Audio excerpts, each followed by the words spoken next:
하나님 말씀은 느헤미야 5장 7절 8절 말씀입니다. 느헤미야 5장 7절 8절 말씀 우리가 한 목소리로 함께 읽겠습니다. 깊이 생각하고 귀족들과 민장들을 꾸짖어 그들에게 이르기를 너희가 각기 형제에게 높은 이자를 취하는도다 하고 대회를 열고 그들을 쳐서 그들에게 이르기를 우리는 이방인의 손에 팔린 우리 형제 유다 사람들을 우리의 힘을 다하여 도로 찾았거늘 너희는 너희 형제를 팔고자 하느냐 더구나 우리의 손에 팔리게 하겠느냐 하매 그들이 잠잠하여 말이 없기로. 아멘. 성경에서 분노에 대해서 이야기를 합니다. 이 분노에 대해서 성경은 죄에 대하여, 악에 대하여 분노할 것을 이야기합니다. 하지만 이 분노라고 하는 것은 사람으로 하여금 죄에 빠지기에 쉬운 환경을 만들어냅니다. 그래서 에베소서에서 에베소서 4장 26절과 27절에 보면 분을 내되 죄를 짓지 말도록. 그래서 이것은 우리가 분을 내게 되면 우리가 이미 죄 가운데 있기 때문에 그 동기가 아무리 선하고 의로운 것이라 할지라도 그것으로 인하여 우리는 죄에 빠지기 쉽다라고 하는 것을 우리에게 경고합니다. 지금 느헤미야가 같은 유다 형제들 사이에서 이자를 취하고 심지어는 가진 자들이 가지지 못한 자들의 땅을 저당 잡히고 또 그들의 아들과 딸들을 종으로 삼고 있다는 소식을 들었습니다. 이것은 형제들 안에서는 일어날 수 없는, 상상할 수도 없는 일이었죠. 그런 상황에서 분노하지 않을 수 없었습니다. 그런데 보통 우리가 그런 상황이 된다고 하면 그러한 악한 행동들, 의롭지 못한 부당한 행동들을 한 사람들을 처벌하는 쪽으로 우리의 마음이 쓰입니다. 그래서 보복하려고 하는 마음, 또 그들의 잘못에 대하여 응당한 대가를 치름으로써 그간의 고통을 당했던 사람들의 분을 풀어주고자 하는 이런 마음들이 드는 것이죠. 그런데 느헤미야는 자기 안에 있었던 이 의로운 분노로 말미암아 죄를 범하지 않았습니다. 그것을 성경에서는 깊이 생각하고 라고 이야기를 합니다. 참 재미있는 것은 여기서 깊이 생각한다 라고 하는 이 단어가 왕을 뜻하는 말라크에서 온 단어입니다. 그래서 여기서는 깊이 생각한다 이렇게 해석을 하였는데 이 단어는 왕 또는 여왕이 된다라고 하는 의미를 가지는 단어이기도 합니다. 여기서 깊이 생각한다는 단어가 그러니까 여기서 깊이 생각한다 이런 것은 왕의 입장이 되어 또 여왕의 입장이 되어 깊이 고민하는 것을 의미합니다. 그냥 우리가 개인적으로 하는 사색을 의미하는 것이 아니라 왕으로서 여왕으로서 그 백성들의 고충을 헤아리며 그 백성들의 평안을 위해서 고민하는 그러한 의미를 가지고 있는 단어다 이 말입니다. 그래서 느헤미야는 그러한 잘못을 저지른 이 민장들과 귀족들에 대하여 분노를 일으키고 그들에게 어떠한 벌을 주는 것에 마음을 빼앗긴 것이 아니라 느헤미야의 마음은 그런 고통을 당했던 백성들에게 마음이 집중되었고 그러니까 이 의롭게 일으킨 이 분노가 그 악들을 일소하고 정의를 실현하는 데 마음을 둔 것이 아니라 무엇이에요?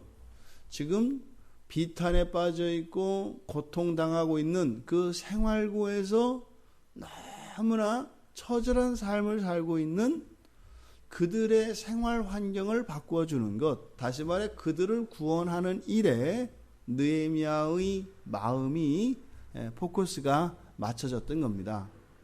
그러니까 어떻게 해야 되겠어요? 어쨌든 계약 관계에서 이루어진 것이기 때문에 바로 집 잃고 밭 잃고 자녀들까지 빼앗긴 그 사람들의 채주, 그 채주들로 하여금 그들의 빚을 탕감시켜주고 그들에게 먹을 수 있는 기본적인 생활 기반을 만들어주는 것, 이것이 실제적으로 필요한 것임을 생각했던 것입니다. 그러니까 이 느헤미야는 이 분노를 일으켰던 그 동기는 그 정의감이어서 정의감을 발휘하는 것이 일반적이고 자연스럽습니다만 오히려 그 의로운 분노를 통해서 고통당하는 백성들을 향한 긍휼로 바꾸었다 이 말입니다. 분노를 일으켰지만 그것으로 정의 실현으로 결과되어진 것이 아니라 바로 그런 부당한 불의에 의해서 고통당하고 있는 그 백성들에 대한 긍휼한 마음으로 이 분노의 감정이 바뀌었다 이 말입니다. 그래서 그들을 구원하게 됩니다. 그러니까 이 상황을 지금 어떻게 풀어나가야 할 것인가? 그런데 여기에서 또한 우리가 간과해서는 안 되는 것은 죄의 문제이지요. 지금 같은 신앙 공동체, 이 사명 공동체 안에서 이러한 일들이 일어난 그 근본 뿌리에는 죄에 있습니다. 그래서 이 죄라고 하는 것은 그냥 넘어갈 수 있는 것이 아니죠. 그래서 여기서 깊이 생각한 또 하나의 생각의 요소는 죄에 대한 문제였습니다. 그럼 이 죄가 개인적인 것이냐 공동체적인 것이냐를 분별해야 합니다. 근데 지금 여기에서 일어났던 일들은 특정 개개인에 관한 것이 아니라 이것이 일반화되어져 있었고 당연한 것처럼 이때의 사람들에게는 받아들여지던 겁니다. 이런 공동체적인 죄는요, 그 공동체 안에서는 죄를 죄라고 생각하지 않습니다. 심지어는 지금 아들, 딸을 빼앗긴 사람들조차도 이것이 부당하다라고 해서 이들이 울부짖는 것이 아니라 견딜 수 없는 이 가난으로 인하여 이들이 울부짖고 있는 것이죠. 그래서 오히려 그런 상황을 내 탓이요라고 하고 있을 것이지 그것을 객관적으로 보아서 율법에 따라 이렇게 할 수 없다라고 하는 것을 생각할 수 없는 상황이다 이 말입니다. 하지만 느헤미야는 그 문제에 대해서 정확하게 분명하게 생각을 해냈습니다. 그래서 우선 먼저 이 죄의 문제를 다루는데 귀족과 민장들을 꾸짖었다라고 이야기를 합니다. 여기서 꾸짖었다라고 하는 것은 죄를 정확하게 지적해서 죄가 죄라고 하는 것을 드러내는 것을 말합니다. 그들의 죄, 그들의 잘못에 대해서 분명하게 넘어간다 이 말입니다. 우리가 실수하는 부분이 이런 부분들이죠. 특히 우리의 자녀들이 또 우리의 공동체 안에서 누군가가 죄를 지었을 때 그 죄에 대해서 정확하게 죄가 죄라는 것을 드러내지 않는 것을 미덕으로 여기는 경향이 있습니다. 물론 앞서서 말씀드린 것처럼 개인적인 것이고 사소한 이런 것이라고 하면 묵인해주고 사랑으로 오히려 그러한 잘못과 그런 죄로 인해서 고통을 감당함으로써 그 영혼의 변화를 기대해야 되겠습니다만 지금 여기서 문제가 되고 있는 것은 공동체 전체에 영향을 끼치고 있는 공동체적인 죄이거든요.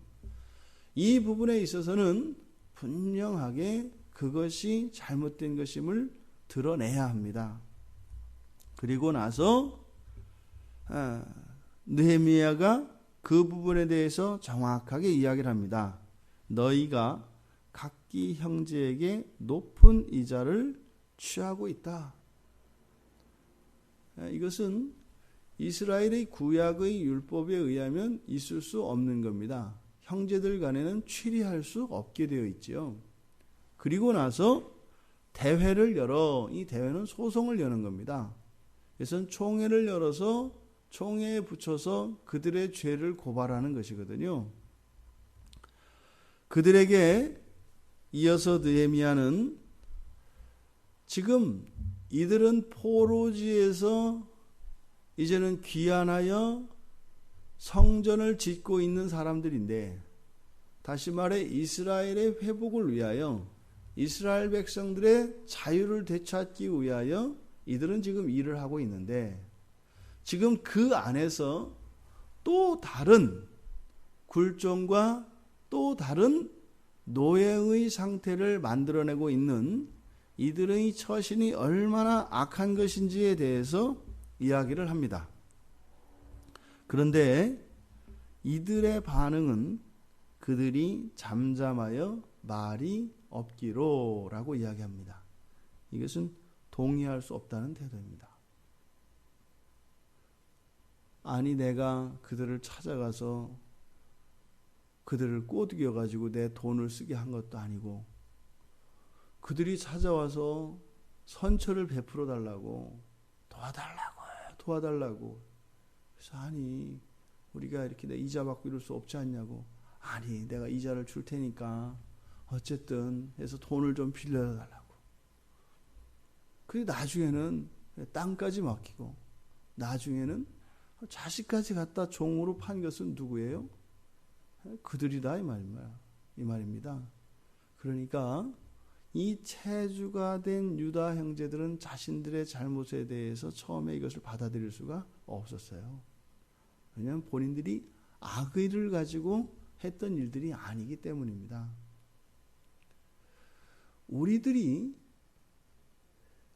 안에 있는 이런 공동체적인 죄들은 우리가 인식하지 못하는 것이 많습니다. 그런 것들을 깨달아야 합니다.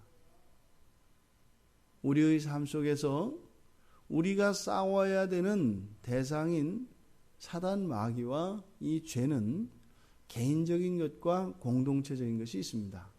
그래서 언제나 우리는 우리 내면에서 우리의 개인적인 이런 개인의 성화의 삶을 위하여 끊임없이 그 죄를 발견해낼 수 있도록 성령의 조명을 우리가 구해야 합니다.